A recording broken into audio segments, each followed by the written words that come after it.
Hey guys, welcome back to another video on the Inside Spurs channel. Happy Monday afternoon. It is the afternoon now. I hope today has been treating you well. It's been all right. Listen, if work's stressful, remember, it's only one day and don't let it ruin the rest of your time today when you're outside of work. Obviously, I have released a video already this morning. It was actually recorded yesterday, but didn't get time to actually upload it. So it's out this morning. Please do go back, have a little watch. Tell me what you think. I was talking about Gibbs White and I was actually talking about Gudmundsson, the Genoa attacker. A bit of an update on both of those. This video, though, we're talking about Jarrad Branthwaite, the Everton centre-half, and a bit of a blow for depending if you would like him at Spurs, in Spurs' pursuit for him, and also a bit of an injury concern surrounding one Rodrigo Bentancur. So plenty to get into, plenty to talk about. Just want to say though, if you are new, subscribe. Be much welcome to join us for the journey. Very much on the way to 2,000 subscribers, which is quite cool to think about. Let's talk though, Jarrad Branthwaite. I've got a couple of little bits here. So the first one that came out from the Mail Sport, who said that Manchester City are monitoring defender Jarrad Branthwaite, who's valued at over 60 million by Everton, with United, Tottenham and Real Madrid also interested. Let me double down. Ekram Konor said that Everton will listen to offers for Jarrad Branthwaite during the summer transfer window. Real Madrid, Chelsea, Arsenal and Manchester United will race to sign the 21-year-old. Now, look, he is a really exciting defender. Okay, I've talked about him a few times on this channel, so I'm not going to go into his player profile, how many games he's played this season, because he's played a bucket load of minutes. He's been an absolute stalwart for Everton. And you've got to remember, Everton have had points deductions, right? Without those points deductions, Everton are actually having a really solid season. And also, we've seen Everton against Spurs, Sean Dyche is actually playing some pretty nice football as well. So it's not a hoof it long, pray that, Dominic Calvert-Lewin can win a header, win a free kick or a corner or that sort of thing. They're actually knocking it around. We've seen them when they play against Spurs. When we played at home against Everton, I actually thought they were the better team. Yeah, we had injuries, but you know what I mean. With Branthwaite, though, I don't even think 60 million will get the deal done. I really don't, and I'll tell you why. Now, not only does Branthwaite have Spurs, United, City, Real Madrid interested. I think they're the main big four. I don't think you'll see Chelsea and Arsenal in this. And I don't think you'll see a Newcastle in this or an Aston Villa. So I think it'll be those four as the main four, right? I just see this deal being a £70 million deal. I really do. Look, he's 21. Obviously, you could have him play at your club for a decade and he'd still be maybe at the back end of his prime. He's a typical sort of up-to-date defender. And what I mean by that is he is a guy that is physical, he's quick, he's also good in the air, but he's great at playing out from the back. And that's key in today's game. Am I right in saying England play tomorrow? I think he will probably be starting tomorrow, which will be good. It'd be nice to see some fresh faces at centre-half. I'm bored of seeing Maguire for England. I mean, John Stones is absolutely money, but I'm bored of seeing Maguire. I want to see someone else at centre-back. And I want to see a left-footer as well at left centre-back. And I think that's what will be nice about Branthwaite. Obviously, we've had Colwill or Mark Gray. Branthwaite might be the guy. He might be the guy. I'm just saying. But on that front, look, he's going to cost an absolute buckload. And Spurs, they need, we need a keeper. We need a left-back. We need a right-back. We need a left centre-back. We need at least a midfielder, maybe even two. I know Bergval's coming in, but you're losing Højbjerg. You may lose Lo Celso. You're going to need another one.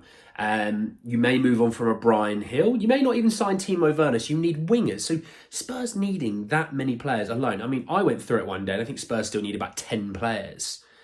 They're not going to get everyone this window nor next. But the summer window after that is when you might say that has been a year, a 2-year process of clearing out rubbish, because you can't clear them all out in 1 or 2 windows.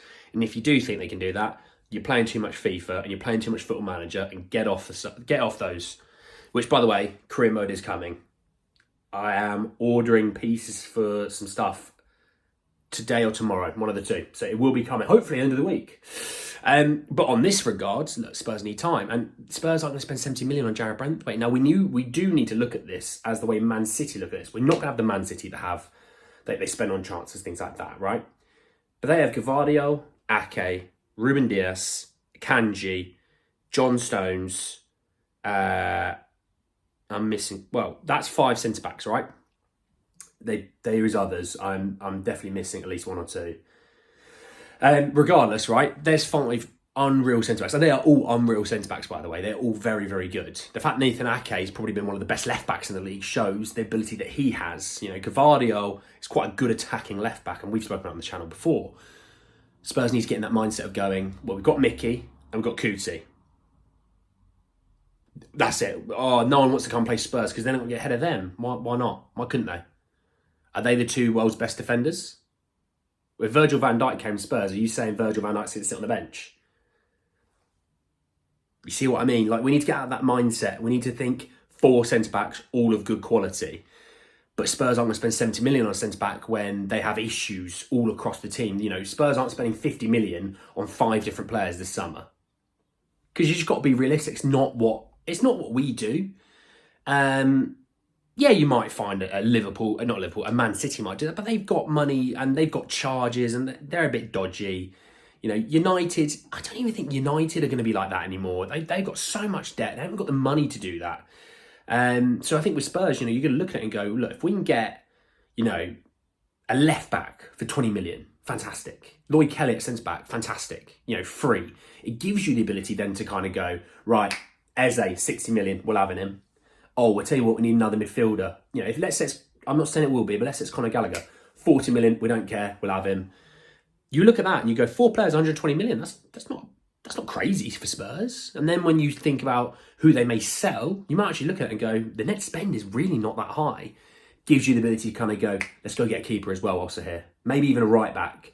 You might be bringing in 5 or 6 players. Doesn't mean they're all going to, like the backup keeper's not going to start. That's not going to affect team morale and chemistry and the way we play. But it'll be smart. But hey, we'll see. Let me talk about Rodrigo Bentancur. And this came from Sport Witness, and actually he has even talked about it himself. And it said that Tottenham player reveals he's been playing with a fractured toe for 2 to 3 weeks. He picked it up in training with Spurs. He said, I broke it 2 or 3 weeks ago, but I'm still playing the same. I broke my phalanx. Whoa, I don't even know what that is. And that's poor for me being in a fitness industry. Once I warm up, I forget. I sent it. I've got a few mates that are Spurs fans. I've got a little group chat with them, and I just sent it in there. Like, he is Iron Man. I swear he just doesn't care that he's injured. The fact that he was only supposed to be back from his ankle ligament injury at the end of January, start of February, and he was back at the start of January. Does he not feel pain? And if he doesn't, medical studies need to be done on him. You know, we need to find out what he's made of. If he's made of some serious stuff, we need to know about it.